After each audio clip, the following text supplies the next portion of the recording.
As you can see, I have a plant in the background. It's fake. Classy. A little bit of a DVD update this time. Not a big one. I only got 2 new DVDs, but I have a few things to say about them, so I figured why not do a video just on these two. I paid a grand total of $8 for both DVDs, $3 for one and 5 for the other. And that ain't a bad price. It ain't a great price, but it's decent. And one of them I've had before, one of them I've only ever seen before. And there's problems with one of them. So we'll get into that. Anyways, we'll get into that, but first, let's just dive right in and see what I got.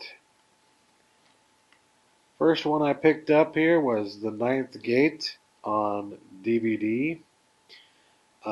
This was at Big Lots for $3. One thing about this that's really weird is that the freaking the artwork is too big for the case. I don't understand that very well, honestly. Like quite literally, they're just cases where it's like it sticks out there, and if you look at the bottom, well, the point is it's too big for the actual DVD case. It's just really weird how they do that. Anyways, I like this movie. I know it's on Blu-ray, and I chose not to get it on Blu-ray because, to be quite honest, it's one of those Blu-rays that looks like total crap. And I am of the belief that you should not support a Blu-ray release that looks like crap. The whole idea of high definition in Blu-ray is that it's supposed to look better than it ever did before. And from what I've seen from screenshots and reviews and whatnot, the Blu-ray looks about as good as the DVD. So why would you give them money for the Blu-ray? I mean, screw that, I'm getting the DVD again. I used to have this. My brother gave it to me at one point, and he told me basically, if you like it, you can keep it. If not, go ahead and sell it. And I liked it when I watched it, but I sold it anyways because it was worth about $7 to $10 at the time. So I was just like, yay, I made some money off of a DVD, which even back then for me was like awesome, you know. It's hard to do that nowadays, isn't it? You know, $7 to $10 for a used DVD must be Criterion or something. No, it was actually The Ninth Gate, and it's a pretty damn good movie, as you can see on the cover there. It's a Roman Polanski film. Johnny Depp and let's see here, an unscrupulous rare book dealer who was hired to locate the last remaining copies of the Nine Gates of the Shadow Kingdom, a demonic manuscript that can summon the devil. Yeah, this one gets really creepy at the end, but, you know, it's one of those fun, creepy movies, I guess. Well, maybe not fun, but I liked it.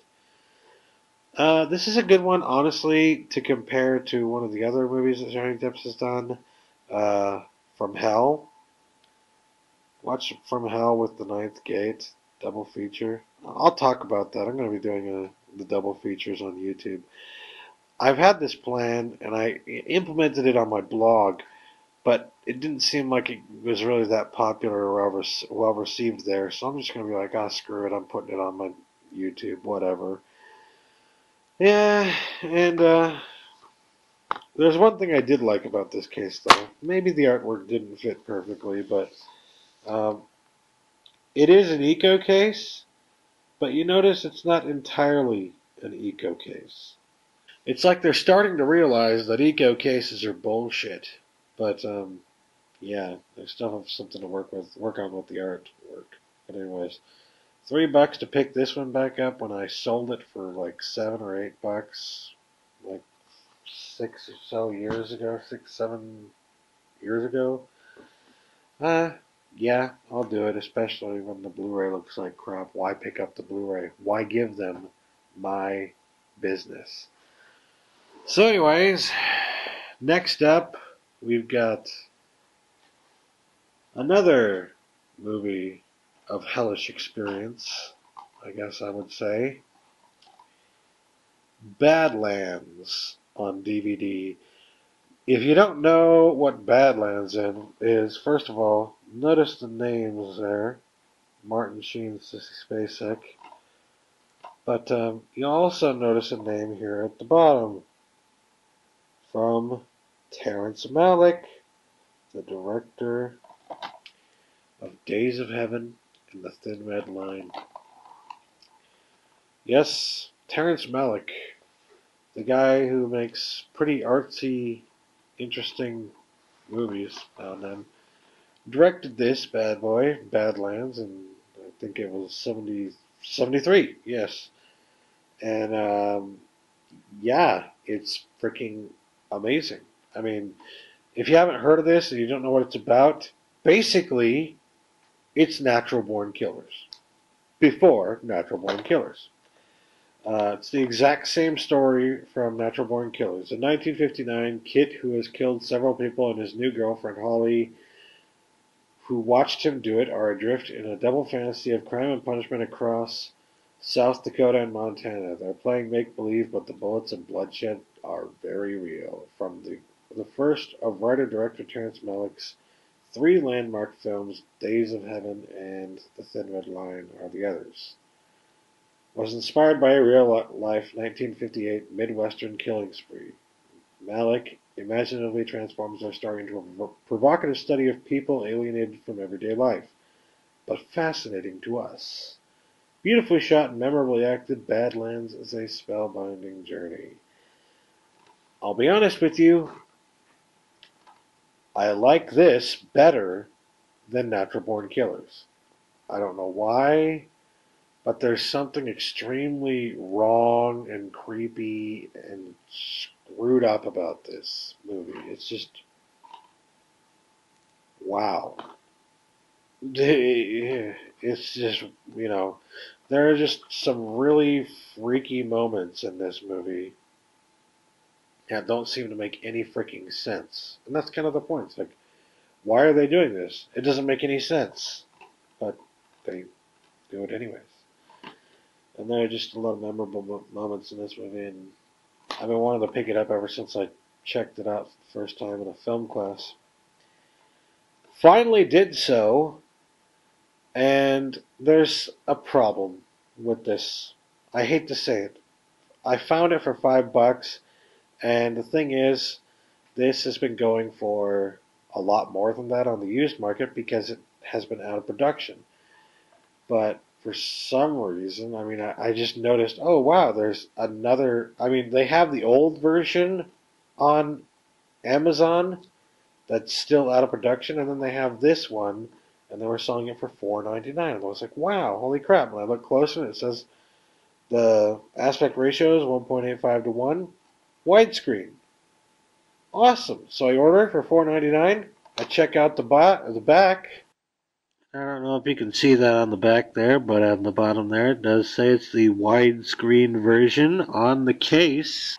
On the disc itself, it also, wow, you really can't see that, but it says widescreen even on the disc. And for some reason this isn't autofocusing, so yeah, I apologize for that. But that says widescreen.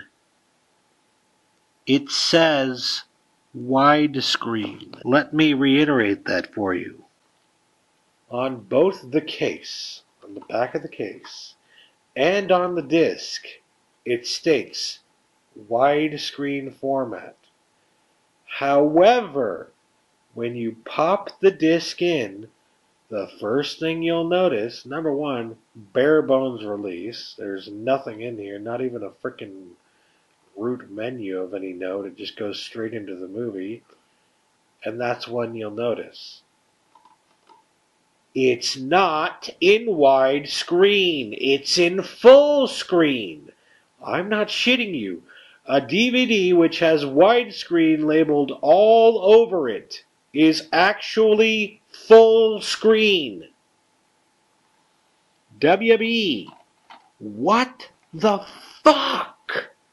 What the hell, man? I ordered this because it said it was widescreen, and it's full screen, and it says on the case widescreen, and it says on the disc widescreen.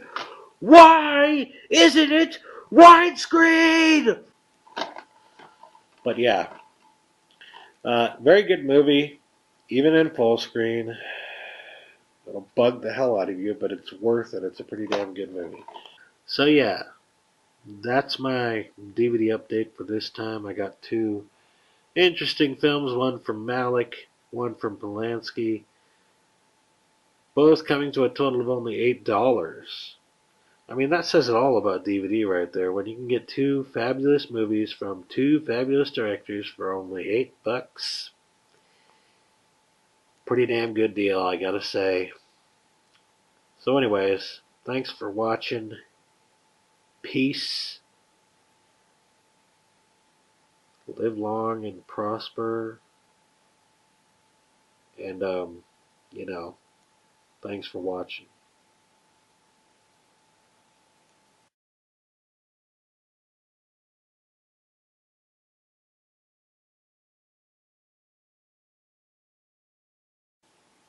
Why? Why? Why?